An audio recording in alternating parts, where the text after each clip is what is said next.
দর্শক, ঈদ মোবারক, সালাম এবং শুভেচ্ছা। ঈদের এই মানে ঈদের লগ্নে ঈদ শুরু হচ্ছে, তখন আপনাদেরকে যে আলোচনায় ডেকেছি সেই আলোচনা বা যে আলোচনা আমন্ত্রণ জানাচ্ছি। আমি জানি না আপনাদের ঈদের রাতে সেটা কতটা ভালো লাগবে। ভালো লাগবে কারণ সাবধানতার বাণী। সাবধানতার বাণী আপনার ঘরে চুরি হওয়া নিয়ে না। পুলিশের একজন কমিশনারও বলেছেন দায়িত্বটা আপনার বাড়াতে। আচ্ছা, বাড়ান, আমরাও বাড়িয়েছি। কিন্তু সাবধানতা হচ্ছে বাংলাদেশের নির্বাচন। প্রধান উপদেষ্টা ডক্টর মোহাম্মদ ইউনূস বারবার বলছেন ডিসেম্বরের নির্বাচন, জুনের নির্বাচন, 2026-এর। আমার প্রথম প্রশ্নটা হলো, 2025-এর ডিসেম্বরে কেন নির্বাচন? 26 তো দূরের কথা, ডিসেম্বর কেন? মানে এই সময়টার মধ্যে কাজটা কি? এই অন্তর্বর্তী সরকার এমন কি উদ্ধার করে দিবেন 50-55 বছরে যা হয় নাই, বা এমন কি বীজ বুনে দিবেন যেটা বাংলাদেশের নির্বাচনটা এই ডিসেম্বরে হইতে হবে, এর আগে হওয়া যাবে না, এর আগে হয়ে দেশটাকে একটা সিস্টেমেটিক লাইনে নেওয়া যাবে না? এটার কি আছে?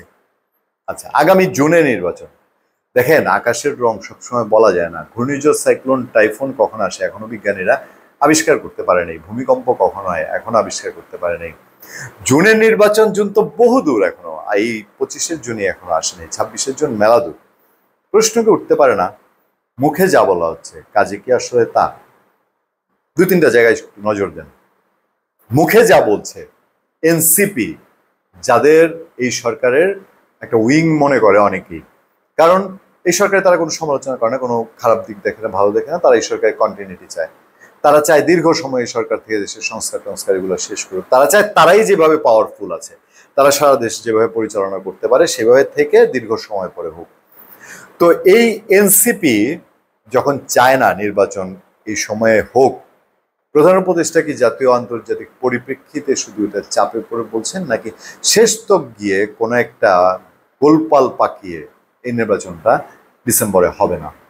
যে আচ্ছা, ডিসেম্বরে হলো না, আমরা তো বলেছিলাম জুন। এবার জুন যেতে যেতে এই যে পত্রপত্রিকায় রিপোর্ট হচ্ছে, রাজনীতির 3 শক্তি এখন, এনসিপি, বিএনপি, জামাত ইসলামী, এই 3 শক্তির 3 রকম দৃষ্টিভঙ্গি, 3 রকম চাহিদা, 3 রকম অ্যাক্টিভিটিস, 3 রকম কর্মসূচি, 3 রকম এজেন্ডা এবং 3 রকম লক্ষ্য।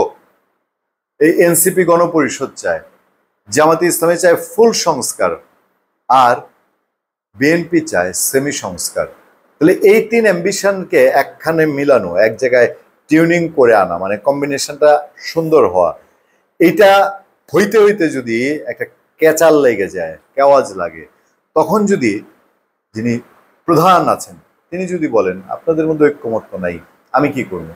আমার তো কিছু করার নেই, এখন আমার উপরে তো জাতির দায়িত্ব, যেহেতু আমার দায়িত্ব দিছে, জাতি তো আমাকে জুলাই আগস্টের মধ্যে দিয়ে সমস্ত ম্যান্ডেট দিয়ে দিছে, তাহলে ঠিক আছে, আপনারা মিলমিশ করে আসেন, আপনারা সমঝোতা সাইরে আসেন, আমি তো আছি, আমার চেয়ার, আমার তো কোনো লোভ নাই, আমার তো কোনো আশা ভরসা নেই, আমার তো যা গ্রামীণ ব্যাংক অল্প গরিবানা একটা জায়গা আছে, আর হলো আপনার কিছু কিছু যেগুলো মামলা মোকদ্দমা শেখ হাসিনা ম্যাডাম বানোয়াটভাবে করেছিলেন, এগুলো তো আমি তুলেই নিছি, তা আমি থাকি এখানে, আপনারা আগে মিলমিশ করে আসেন। এবার বলেন দেখি, ওই যে তেলে আর জলে কোনো রকম যখন মিলে না, আওয়ামী লীগ বিএনপি একসময় মিলতো না, এখন জামাতের যে অবস্থান, এনসিপির যে অবস্থান, বিএনপির যে অবস্থান, এই মিলমিশকে আদৌ কখনো হবে?